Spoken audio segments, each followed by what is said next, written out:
So I'm just starting off this video inside because if I went outside the wind noise would be horrendous. It's a really horrible cold wind, but it's a drying wind, so I'm not going to complain about it at all. It's been very windy for 2 or 3 days, not a warm wind, but the sun's been out and it has been drying the ground. And what I've just had a walk on the field, another field, and it's basically a case at the moment of catching the time and the bits of land, the bits of fields which are dry enough to get some work done. So I managed to harrow one field. It was a bit touch and go last week. Then we had some rain. It's dried up a bit the last few days, so I thought, right, this afternoon I might have a go at getting another paddock done. This one needs doing a bit more than the other one.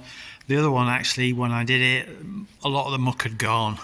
It's been such a wet winter, there's not a lot of muck left above ground, although it does do a bit of good, opening it up, letting the air in, dragging out some of the chickweed and this other sort of unpleasant stuff. But yeah, this one, I think there's still a bit more muck on the field, and this one will want rolling because I had stock out on it in the back end and they trod it a little bit. But I'm going to try and harrow it first.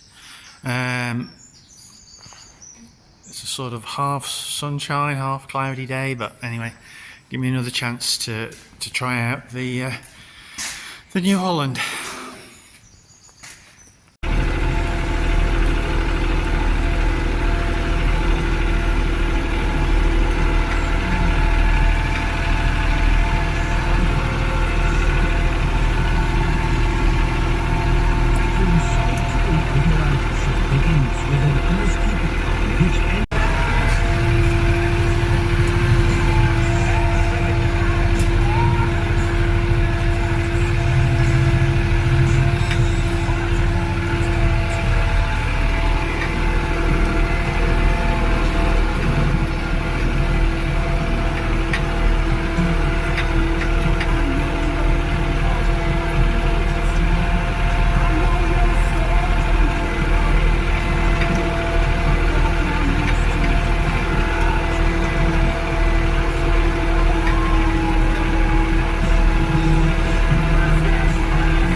Your rain gauge has got that much water in it from overnight, you don't need it to read it to go, oh fuck.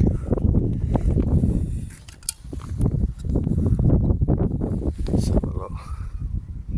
Almost 20 mil, 19 mil in one evening. Well, I've had to close the gate, I'm afraid, for these guys. Are going to have to stop in after that 20 odd mil of rain we've had in the last 24 hours. It's proper squelchy underfoot. They look happy enough about it, which I suppose is a bit less depressing. Yeah, it's probably going to be some bad wind noise on this, and I'm sorry about that, but I don't have any other mic. So this fence here is one that I dropped the wire, so when I was spreading muck I can run in different places. So I'm going to put the insulators back on, but it had this insulator on here, this type, which is a sort of staple with a plastic inside. I'm going to replace them with this type because I suspect I'll be doing this in the future, dropping the wire down to run in the field. It's quite a useful thing not having to run in the same place when you've got fields divided up into smaller paddocks with electric wire. So if I put this type on, I can just slacken the wire off and lift it out. It's a solid stranded wire which is here in the ground, but it's quite a thick one. But if I slacken it off, I can still slacken it off, so it'll be a little bit easier to bring in drills and stuff in the future to do it.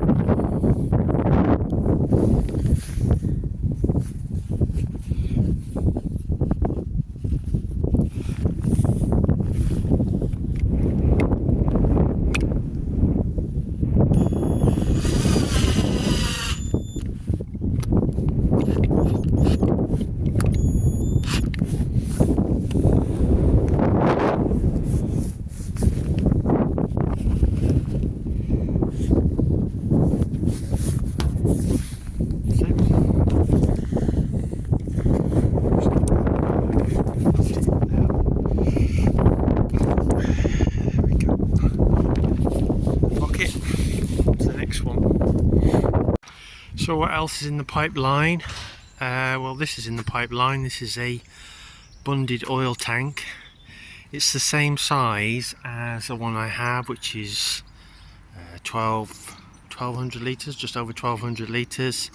This is the one I have at the moment. This is a single skin one. Was mentioned when I last had the Environment Agency inspection that we should have a bunded tank. Unfortunately, they couldn't enforce it because I think it's 1500 litres before you have to have a bunded tank, and ours is only 12, so they couldn't do anything about it. But I know that this tank is getting old. There's signs of little cracks just appearing on the top. I think I put a bit of tape over it. So yeah, so I thought, well, I'll see if I can get another one. Did price them up new, but then I spotted this one, which was about an hour away, so I went and picked that up this week. It's the same make, I think, a Titan one. So yeah, got a bit cheaper obviously than buying a new one. Hopefully it'll be good for a few years. So only problem is, with it being double skinned, it is bigger. And if I just walk back over here, you can see that this one, the stand, Dad made the stand right next to, sort of made use of the corn bin. I don't use the corn bin, but I don't really want the work of doing anything with it at the moment. But it's not going to go there because the corn bin, of course, comes out. And I think the tank over there, it's narrow at the bottom but wider at the top, so it's going to stick out more. So we're going to have to do something with the stand to extend it out so that the tank can sit on it comfortably. So that'll be another job for the future.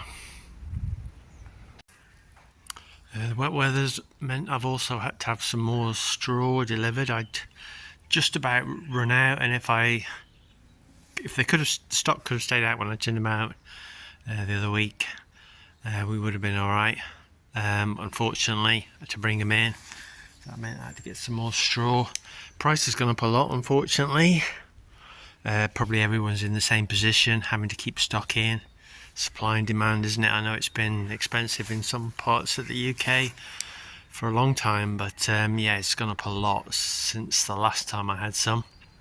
So I had another dozen bales. Hopefully that'll last me till the second week of May. I'd be very, very disappointed if we couldn't have stock out by then, but you know, who knows what's going to happen. It's just keeps on raining, doesn't it? It is nice straw though, I'll give it that. Very nice.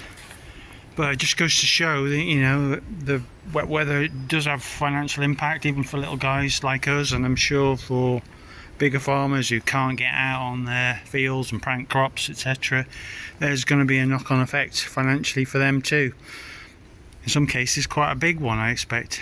Anyway, on that pessimistic note, let's hope for a drier week, and I'll catch you again next time.